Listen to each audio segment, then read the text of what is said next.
presentando al órgano del aparato reproductor femenino, el cuello uterino.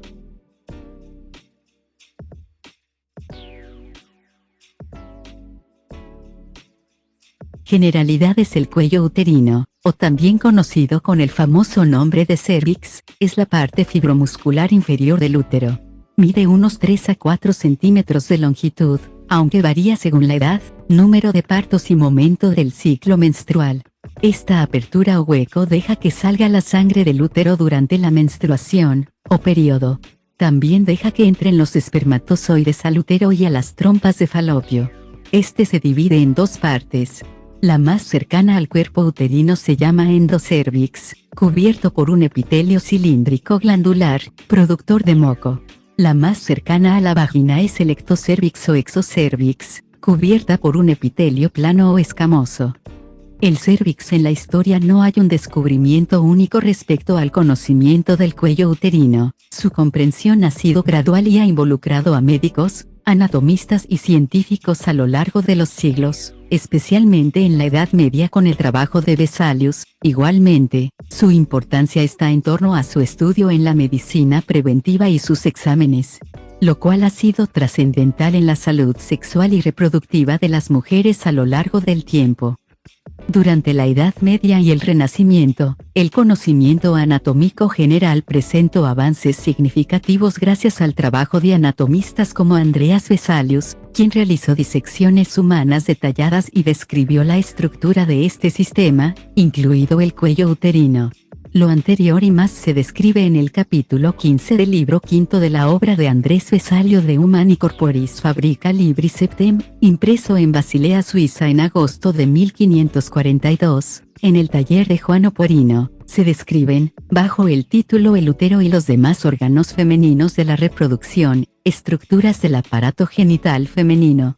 El cervix se ha destacado por su papel en el control de la fertilidad, la prevención de AIDS y la detección temprana del cáncer cervical por pruebas como la citología vaginal o Papa Nicolau, el cual se trata de un procedimiento para el que se usa un cepillo pequeño con el fin de extraer células de la superficie del cervix y el área que lo rodea. Estas se examinan al microscopio para determinar si existe cáncer o hay cambios celulares que puedan llevar a él. Citología cervicovaginal o test de Papa Nicolau es una de las aportaciones más importantes de la medicina preventiva del siglo XX. Es la prueba de detección temprana de lesiones precursoras de cáncer más exitoso desarrollado hasta hoy. Desde 1940 el porcentaje de muertes en mujeres con cáncer de cuello uterino ha disminuido en un 70%. Lleva a la detección del 95% de cánceres cervicales en un estado en el que todavía no se ven a simple vista y que pueden ser tratados o curados. Ya que la importancia de este órgano es muy grande a pesar de su insignificante tamaño, es momento de conocer algo de la historia de la famosa prueba de Papa Nicolau, o prueba de citología vaginal. George Papanicolaou, uno de los primeros en demostrar que las células cancerosas podían identificarse bajo el microscopio. Él, a partir de 1920 se especializó en la citopatología del sistema reproductivo humano y se emocionó cuando pudo discernir las diferencias entre la citología de células cervicales normales y malignas en una simple visualización de hisopos manchados en portaobjetos microscópicos. Sin embargo, Papanicolaou no fue el primero en demostrar que las células cancerosas podían identificarse bajo el microscopio. Ese honor corresponde al médico británico Walter Aile Walsh, quien se refirió a este fenómeno en un libro sobre enfermedades pulmonares un siglo antes. Y Papanicolaou tampoco fue el primero en estudiar la citopatología cervical en mujeres. En 1927, un médico rumano llamado Aurel Babeș usó un bucle de platino para recolectar células del cuello uterino de una mujer para detectar la presencia de cáncer. Sin embargo, el historial médico se puso del lado de Papanicolaou como creador de la prueba que lleva su nombre, ya que los dos métodos se consideraron sustancialmente diferentes.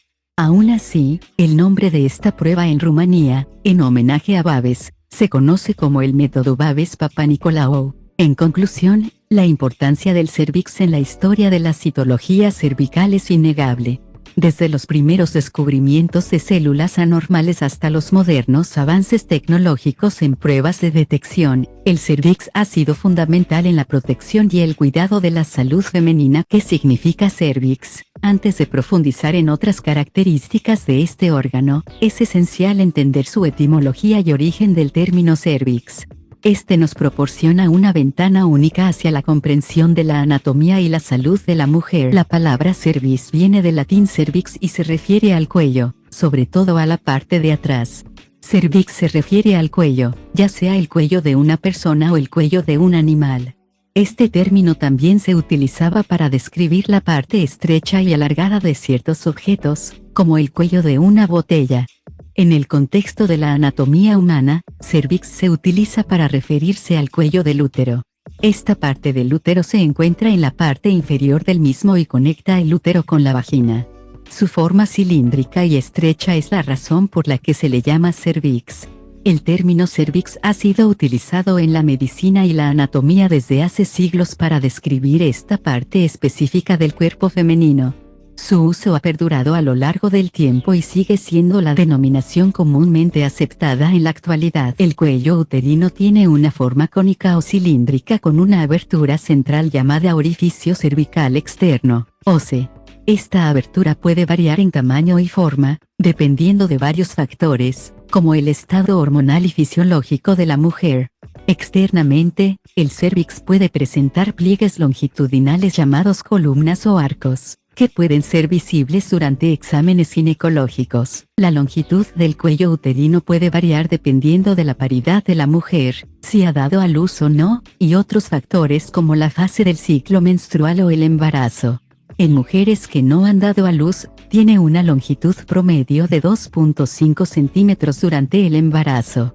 El cuello puede experimentar cambios significativos en tamaño y longitud para facilitar el parto. Los cambios en el cuello uterino durante el ciclo menstrual sirven para regular el paso del flujo menstrual, facilitar el movimiento de los espermatozoides hacia el útero para la fertilización durante la ovulación, y proteger el útero de posibles infecciones al cerrarse nuevamente en la fase lútea. Ubicación: el cuello uterino se encuentra en la porción inferior del útero, conectando la cavidad uterina con la vagina. Está situado en la parte superior de la vagina y forma parte del canal del parto durante el trabajo y el parto en sí. Su posición puede variar dependiendo de factores individuales y fisiológicos. Relaciones anatómicas. Anteriormente, el cuello uterino se relaciona con la vejiga urinaria. Esta proximidad anatómica puede ser relevante en procedimientos ginecológicos y obstétricos, así como en condiciones médicas que afectan tanto al cuello uterino como a la vejiga. Posteriormente, está relacionado con el recto. La cercanía del cuello uterino al recto puede ser importante durante el parto y también en el diagnóstico y tratamiento de ciertas afecciones ginecológicas y gastrointestinales. Lateralmente, se relaciona con los ligamentos suspensorios, que proporcionan soporte y estabilidad al útero en la pelvis.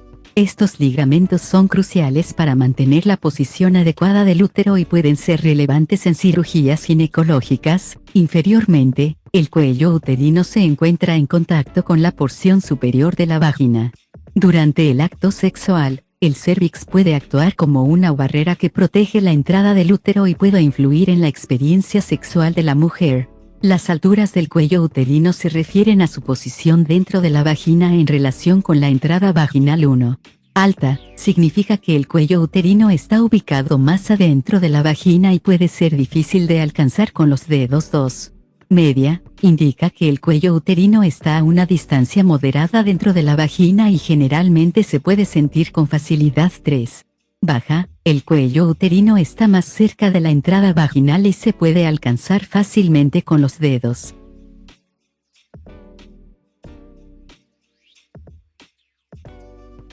El cuello uterino se encuentra en la parte inferior del útero, en la parte superior de la vagina. Para determinar la altura del cuello uterino, es posible colocar 1 o 2 dedos en la vagina y deslizarlos hacia arriba hasta sentir una protuberancia firme. El tacto es similar a tocar la punta de la nariz. Esta es la base del cuello uterino.